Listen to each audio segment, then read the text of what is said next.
Hello అందరికీ నమస్తే, welcome to అత్తమ్మ రుచులు. ఈరోజు వీడియోలో డ్రై చికెన్ రోస్ట్ చేసి చూపించబోతున్నాను. ఇది చాలా టేస్టీగా ఉంటుంది, చాలా సింపుల్ కూడా అండి ఇది ప్రిపేర్ చేసుకోవడం.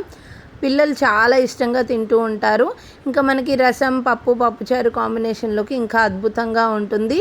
ఉత్తి అన్నం పెట్టుకొని కూడా ముక్క నంచుకుంటూ అన్నం తినేయచ్చు, అంత రుచిగా ఉంటుంది. మరి అది ఎలా ప్రిపేర్ చేసుకోవాలో ఈరోజు వీడియోలో చూసేయండి. చికెన్ డ్రై రోస్ట్ తయారు చేసుకోవడానికి ముందుగా నేను 1 కేజీ చికెన్ తీసుకొని బాగా శుభ్రంగా కడుక్కొని అందులోకి 1/2 టీ స్పూన్ వరకు పసుపు, అలానే రుచికి సరిపడా ఉప్పు వేసుకుంటున్నాను. 1 టేబుల్ స్పూన్ అల్లం వెల్లుల్లి పేస్ట్ వేసుకొని టేస్ట్కి తగ్గట్టు ఉప్పు కారాలు అడ్జస్ట్ చేసుకోండి. నేనైతే 1 టేబుల్ స్పూన్ కారం వేసుకుంటున్నాను. ఈ ఉప్పు కారంతో పాటు నేను ఒక 2 టేబుల్ స్పూన్ల వరకు కార్న్ఫ్లోర్ కూడా వేసేసుకుంటున్నాను. 1 టీ స్పూను గరం మసాలా, అలానే 1 టీ స్పూను చికెన్ మసాలా కూడా వేసుకోవాలండి. అప్పుడే టేస్ట్ చాలా బాగుంటుంది. ఇంకా మనకి ధనియాల పొడి, జీలకర్ర పొడి ఏమీ అవసరం లేదనమాట. గరం మసాలా అలానే చికెన్ మసాలా 2 కలిపి వేసుకుంటే, అందుకని అవి 2 ఒక్కొక్క టీ స్పూన్ వేసేసుకొని ఒక 2 టేబుల్ స్పూన్ల వరకు ఈ ఆయిల్ కూడా వేసేసుకుంటున్నాను. ఇది మొత్తాన్ని బాగా కలిపేసుకోవాలండి. ఎంత అంటే చికెన్ మొత్తానికి మనకి మసాలా బాగా పట్టేటట్లు ఇలా కలిపేసుకొని 1 అవర్ పాటు పక్కకి మ్యారినేట్ చేసుకోవాలి. మీకు టైం లేదు అనుకుంటే కనీసం ఒక 15 మినిట్స్ అయినా సరే ఇలా కలిపేసి పెట్టుకోండి.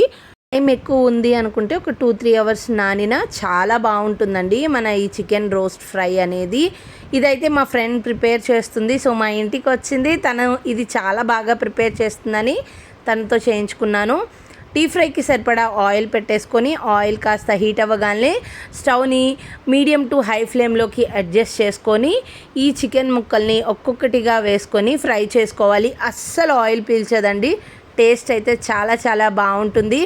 అందుకే దీనికి నేను డ్రై చికెన్ రోస్ట్ అనేసి పేరు మేమే పెట్టుకున్నాం అనమాట. చాలా బాగుంది కాబట్టి ఇంకా దీనికి ఏం పేరు పెట్టాలో కూడా నాకు అర్థం కాలేదు. పకోడీ అని పేరు పెట్టుకుందామా అంటే ఇది చిన్న చిన్న పకోడీ ముక్కల్లాగా కూడా వేసుకోలేదనమాట. చాలా బాగా అనిపించింది.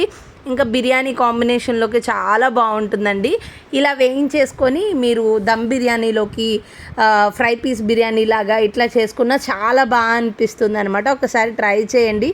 ఈ చికెన్ రోస్టు ఫ్రై అవ్వడానికి మనకి ఎక్కువ టైం కూడా పట్టదండి, ఎందుకంటే మనం ఆల్రెడీ ఇవి మ్యారినేట్ చేసుకొని ఉన్నాం కాబట్టి ఎక్కువ టైం కూడా పెట్టకుండా తొందరగా వేగిపోతాయి అన్నమాట. ఇలా మనం సపరేట్గా బ్యాచెస్ చేసుకొని కొద్దిగా వేసుకుంటూ మనం వేయించుకోవాల్సి ఉంటుంది.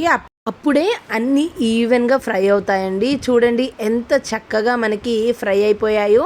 ఆయిల్ కూడా ఎక్కువ పీల్చలేదండి. లాస్ట్లో చూపిస్తాను, ఎందుకంటే మీకు వేడి నూనెలో తీసేటప్పుడు అవి ఫ్రై అవుతున్నప్పుడు ఆయిల్ లైట్గా కనిపిస్తుంది, కానీ అసలు తినేటప్పుడైతే చేతికి కూడా ఆయిల్ అంటలేదన్నమాట. అంత టేస్టీగా ఉంది అండ్ అంత డ్రైగా వచ్చాయన్నమాట.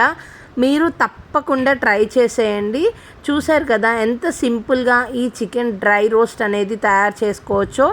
ట్రై చేసి టేస్ట్ ఎలా వచ్చిందో కామెంట్ చేయండి. అలానే నా ఈ వీడియోని లైక్ చేసి మీ ఫ్రెండ్స్ అండ్ ఫ్యామిలీ మెంబర్స్కి షేర్ చేయడం, నా ఛానల్ని సబ్స్క్రైబ్ చేసుకోవడం మర్చిపోకండి.